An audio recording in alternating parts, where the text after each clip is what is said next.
Sir, अब पूरे दुनिया भर में नोवल कोरोना वायरस की बात हो रही है। भारत में इसका पहला कंफर्म केस मिल गया है।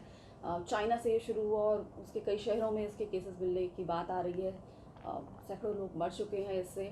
अ, अभी तक इसका कोई इलाज नहीं है, तो लोगों में कहीं पैनिक की स्थिति है। भारत में केरला में इसका पहला कंफर्म केस मिल गया है। तो अब जिस तरह लोगों में एक असमंजस है, डर है इस बीमारी को लेके, तो हम आपसे जानना चाहेंगे डॉक्टर अनंत मोहन, आप एचओडी हैं पल्मोनरी मेडिसिन के all India institute of medical sciences में, कि ये कोरोना वायरस जो है इससे बचने के लिए लोगों को क्या एहतियात बरतनी चाहिए?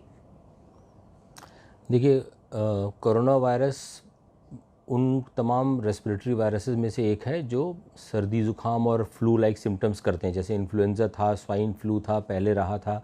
एक कोरोना वायरस है जो अब निकला, जिसके लक्षण बहुत ही नॉन स्पेसिफिक होते हैं। जैसे हम कहें किसी भी सर्दी, खांसी, ज़ुकाम से इसको अलग करना बहुत मुश्किल है। मरीजों में बुखार आ जाएगा, गला ख़राब हो सकता है, गले में दर्द, खांसी, थोड़े सर्दी के सिम्टम्स, ये सब हो सकता है, तो जो कि किसी भी और वायरस और फ्लू लाइक सिम्टम्स होते हैं। तो ये कहना अपफ्रंट कि ये कोरोना वायरस है, ये बहुत ही मुश्किल है, बहुत नॉन स्पेसिफिक सिम्टम्स। अभी दूसरी बात ये कि पैनिक की देखिए स्थिति मेरे हिसाब से तो बिल्कुल होनी नहीं चाहिए। ये ज़रूर है कि बहुत सारे लोग अफेक्ट हुए। चाइना में एक केस इंडिया में भी आया, वो भी चाइना से ही आया था, तो उसको यहाँ पे देखा गया है और उसमें कन्फर्मेशन आई। जहाँ तक आप बचाव की बात कर रहे हैं, बचाव भी बहुत सिंपल मेजर्स होते हैं। फॉर एग्जांपल, ये फैलता है खांसी से, एक दूसरे से छींक करने से, रेस्पिरेटरी ड्रॉपलेट इन्फेक्शन से फैलता है। तो हमें ऐसी जगहों से बचना है जहाँ बहुत क्राउड हो। जैसे किसी को सर्दी ज़ुकाम है, उसके साथ बहुत क्लोज कॉन्टैक्ट्स अगर हम रखें तो चांसेस हैं कि हो जाए। तो सिंपल मेजर, जैसे अगर भीड़ भड़क्के में जाएँ तो फेस मास्क का इस्तेमाल, जो हम और भी वायरसेस के अगेंस्ट हम करते हैं। कफ एटिकेट्स, खांसी करते टाइम रुमाल में खांसी करें, क्लोज्ड होके खांसी करें, ओपन में छींकें नहीं, ओपन में खांसी ना करें, बिकॉज़ ये सरफेसेस पे भी ड्रॉपलेट जाते हैं। वहाँ पे हाथ से दूसरा टच करे तो अपने अंदर जाता है। यही मोड्स ऑफ ट्रांसमिशन है, ह्यूमन टू ह्यूमन इसी तरह से होता है। हैंड वॉशिंग बहुत इंपॉर्टेंट है। ये simple measures, basically simple measures हमको देखने हैं इससे बचाव करने के लिए, क्योंकि कोई दवा इसके अगेंस्ट हमारे पास एज ऑफ नाउ नहीं है। जी, तो आप जैसे कह रहे हैं भीड़ भाड़ वाले इलाके हैं, चाहे एयरपोर्ट्स हैं, रेलवे स्टेशन है, बस अड्डे हैं, या कोई ऐसे, तो वहाँ पर क्या कौन सा और किस तरह के मास्क का आप इस्तेमाल करें और या अवॉइड करें अगर हो सके तो? देखिए, मास्क अगर पहनना ही है, अगेन ये मुश्किल है कि सब लोग एक साथ मास्क पहनना हर वक्त शुरू करें, वो पॉसिबल भी नहीं है।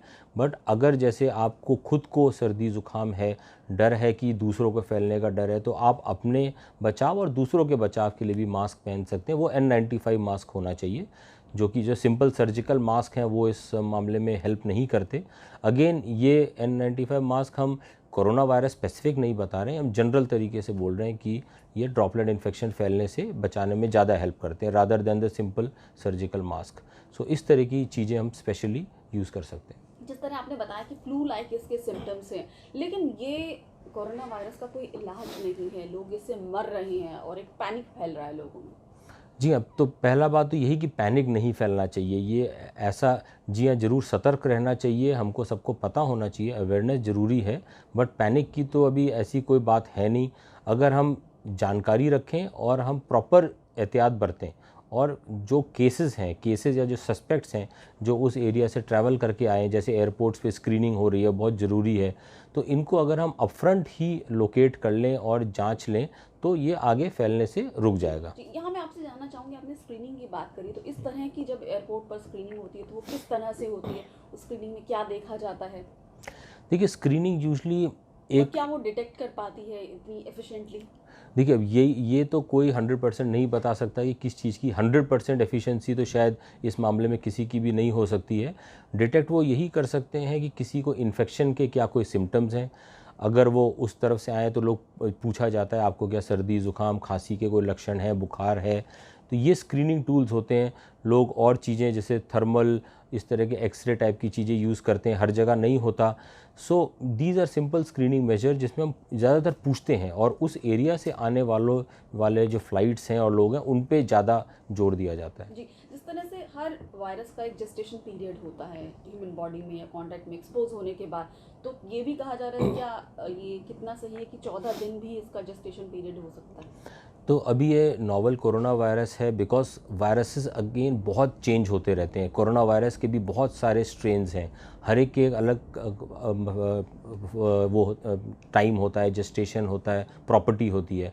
इसकी एग्जैक्टली क्या है ये अभी भी 100% क्लियर नहीं है, बट ये ज़रूर होता है कि जब आप लक्षण दिखाने लगते हो उससे 1-2 दिन पहले से ही शायद इन्फेक्टिविटी स्प्रेड होने का चांस होता है। और कब तक होता है ये डिपेंड करता है, कभी 5 दिन भी हो सकता है, कभी 10 दिन तक भी हो सकता है। जी हाँ, 10-12 दिन तक भी लोगों ने कहा तो है, बट अगेन हमारी नॉलेज इसमें अभी इतनी नहीं है कि हम उस लेवल तक इन्फॉर्मेशन दे पाएँ। जी, तो जिस तरह आपने सिम्टम्स बताए थे, फ्लू लाइक सिम्टम्स इसके होते हैं, इसके अलावा और भी कुछ स्पेसिफिक सिम्टम आ रहे हैं क्योंकि फैटल है ये? जो सिम्टम ज़्यादातर आए हैं वो उन प्रपोर्शन में है जिनमें रेस्पिरेटरी फेलियर हो गया। तो ज़्यादातर ये जो सिम्टम्स हैं ये सेल्फ लिमिटिंग होते हैं, अपने आप ठीक हो जाते हैं, जैसे कॉमन कोल्ड है अपने आप ठीक हो जाता है। बट इन सर्टेन सिचुएशंस ये और एग्रेसिव हो जाता है, फैल जाता है, लंग्स के अंदर अगर पहुंच जाए, रेस्पिरेटरी फेलियर हुआ, सो इस तरह की सिचुएशन में ये फैटेलिटी की चांसेस आ जाते हैं कि उनको हाइपोक्सिया, ऑक्सीजन की कमी और रेस्पिरेटरी फेलियर की वजह से डेथ होने का चांस है।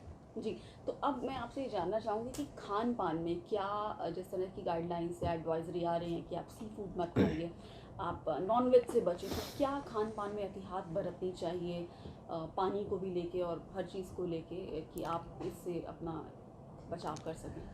देखिए, इसमें भी अगेन ये बहुत अभी जनरल गाइडलाइंस ही हैं, क्योंकि ओरिजिन इसका चाइना में जहाँ से हुआ ये सोचा जा रहा है कि उस सी फूड मार्केट से हुआ है। तो यही देख के एडवाइज़री या जो भी एहतियात पब्लिक को दिया जा रहा है कि आप किन चीज़ों से बचें। अगेन पर्सनली अगेन इसमें एविडेंस कम है, personally speaking well cooked food में प्रॉब्लम नहीं होनी चाहिए। So that is one thing. अगर हम स्पेसिफिक्स देना चाहें, अगेन ये स्पेसिफिक गाइडलाइंस आई थिंक हमारे एक्सपर्ट कमिटीज़ और हमारे जो मिनिस्ट्रीज़ हैं वहाँ से बन के आना चाहिए।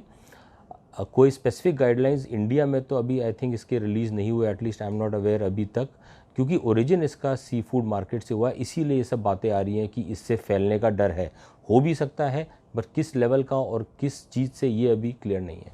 तो आपसे आखिरी सवाल कि पर्सनल हाइजीन और क्या, क्योंकि जिस तरह कहा जाता है कि सावधानी ही बचाव है, तो अभी बचाव पर ही ज़्यादा बातें हो रही हैं, तो आपका हमारे दर्शकों के लिए क्या मैसेज है? जी हाँ, बचाव पे ही ज़्यादातर बात होना होगा, क्योंकि इसका ट्रीटमेंट ऐसा अभी कुछ नहीं है, इसीलिए बचाव ही करना पड़ेगा।